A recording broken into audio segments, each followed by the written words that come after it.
Hello and welcome to After Hours, Hoodoo House's adult sex show where somebody found me naked in a bar one night and said, "You talk too much. Let me give you a show." So join us today because today we are talking about butts. Yes, ladies and gentlemen, it is your butt fucking survival kit. So join us as we talk about all that juicy goodness on After Hours.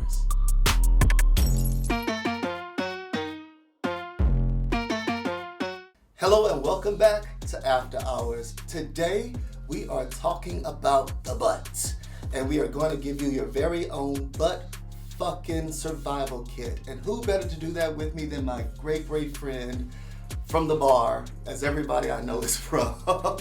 My friend nurse practitioner Kim Clark is here, and I'm so happy because she actually knows what she's talking about. I tried to. Thank you. So thank you, and let's just get into it right now.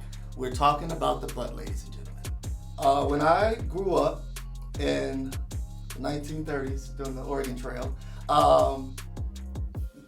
people didn't really do that much to their butt in porn. It was a dick and a butt. But as things went on, I saw people say, let me stick two dicks in the butt. I've seen water fountain contraptions up the butt. I've seen glass contraptions break in butts. I've seen everything from the gambit, Kim, and it brings me to the fact that we need to discuss this. So, my first question is, I'm going to call everybody that considers themselves a bottom, because you're going to help me with this. She's a nurse practitioner, so normally I just talk about bullshit. She knows what she's talking about. Can bottoms have spontaneous sex? Or should they? So that is going to be up to the top and the bottom. Can they have spontaneous sex?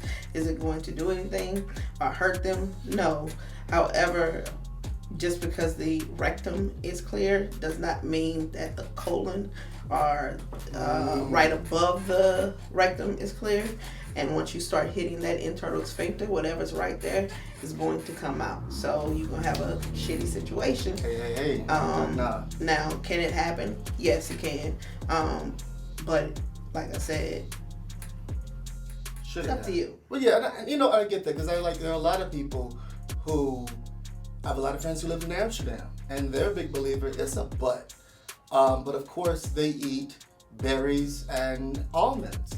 So I'm sure their experience is very different from somebody who goes down here and you have gravy and rice. So I get what you're saying. So it's kind of all on the person, the partner. So I guess it's a conversation that you need to have, though, for sure. It definitely needs to be a conversation between those individuals. Are you okay with possibly get stool and poop on your penis? And then also the top needs to know the risk that's exposing them to. Just like a female at that point, you need to make sure that you clean them properly and urinating afterwards, so you're rinsing out the urinary tract.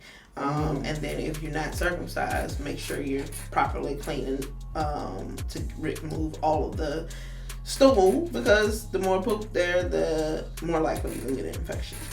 I love that. Thank you. Like, you hear that, right? So clean the poop off your dick all the way. Yeah. Because I'm not saying that it's nasty, because I'm not going to yuck your yum, but just don't want to go all day with that. Anyway, okay, this is important. How do you know? Kim, one of the things I'm hearing a lot of people say, ooh, it's so the painful pleasure. But there has to be a fine line between I'm having fun in God's hallways versus I'm ruining God's hallways. What are some signs that this is not pleasure pressure? This is you ruining your God-given walls. So everybody's pain tolerance is definitely going to be different, and you could, have some people who can take a large girth and very long penis and be perfectly fine. It is a muscle; it will snap back.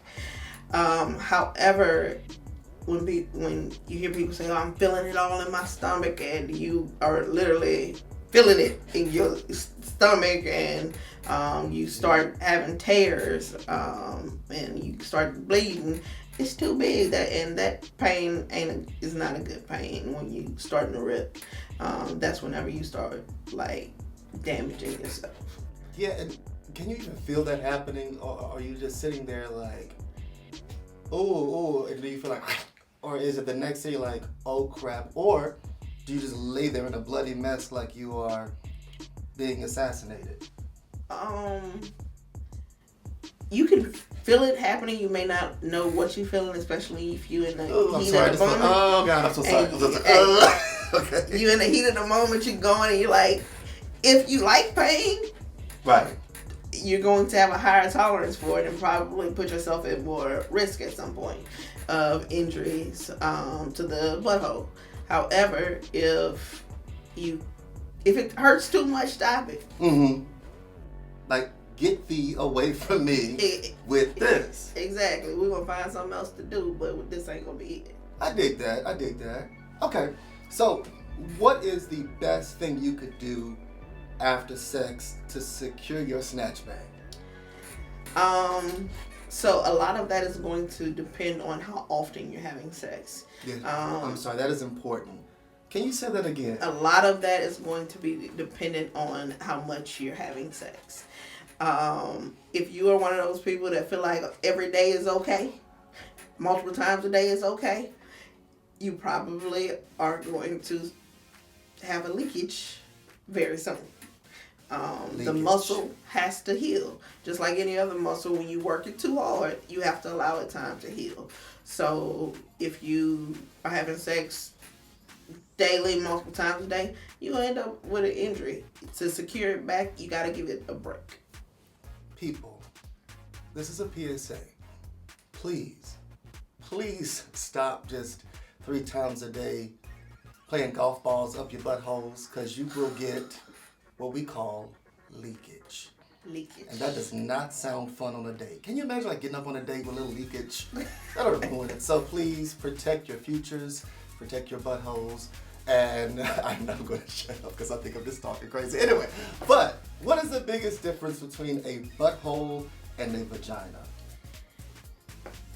The biggest difference is going to be the sphincter, or the circular muscle that is meant to keep you out of the rectum and to hold stuff into the rectum.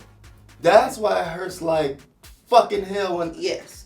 The whole purpose of... You have actually 2 sphincters. Or a sphincter is a fancy way of saying a muscle that's in a circle. And if you've seen a butthole at any point, you know what I'm talking about. The circular muscle at the opening, that's the first sphincter.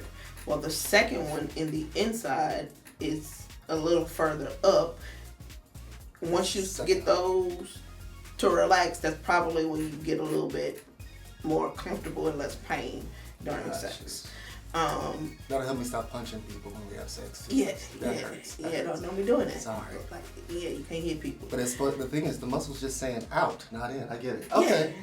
A vagina is created to have something inserted into it.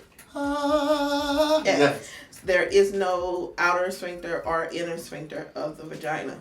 However, there are still walls and limitations. If you are pounding something, you feeling something at the top, you're probably hitting uterus at that point. Mm-hmm. So everything along ain't the way to go. Just because it's right. 12 inches. Nobody is meant to take 12 inches of nothing. And when did that happen that became the thing for people to like, it's like a Boy Scout badge. Like, I got 13 inches, I only have 6. Like, when did that happen?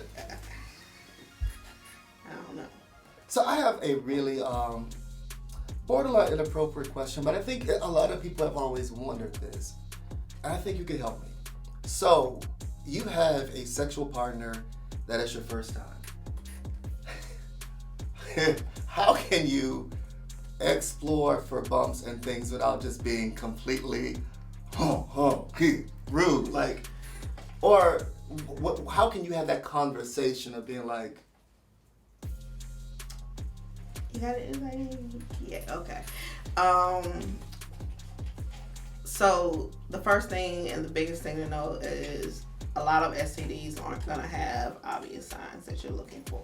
Touché. So I tell everybody, if we can't go get tested at some point together, it may not be that first time. We may end up treating this gonorrhea or chlamydia or whatever. But at some point when you get into that, when the last time you've been tested? And taking care of yourself. It has to be, if you're comfortable enough to stick something in somebody's butthole or let somebody stick something in your butthole, you should be comfortable enough to say when the last time you had your butthole checked. Right. Right. The other thing is when you are looking for it, you can make it sexy, run your finger up there, feel for it a little bit, You ain't gotta be like, lights on, lights on, let me look at this thing, see what it look like. You're one of those people that have leakage. Yeah. No, yeah. Yeah. So you just take a second and look. Okay. Got you. That actually helps a lot, because I think the main problem is, especially in our community, I think we're so used to doing everything incognito, we're scared and shy. But at the same time, you have to be able to say, hey, when's the last time you got tested? And if you haven't, we can go and we can move forward from that. But you're right. It's all the stigma, getting past the stigmas. And a lot of that is you also being willing to get tested with them. Because a lot of times somebody's like, well, I hadn't been tested in a while. You know what? It's about time for me to go get tested too. Let's go together and do this thing. That way we feel like you got support and not a judgment situation.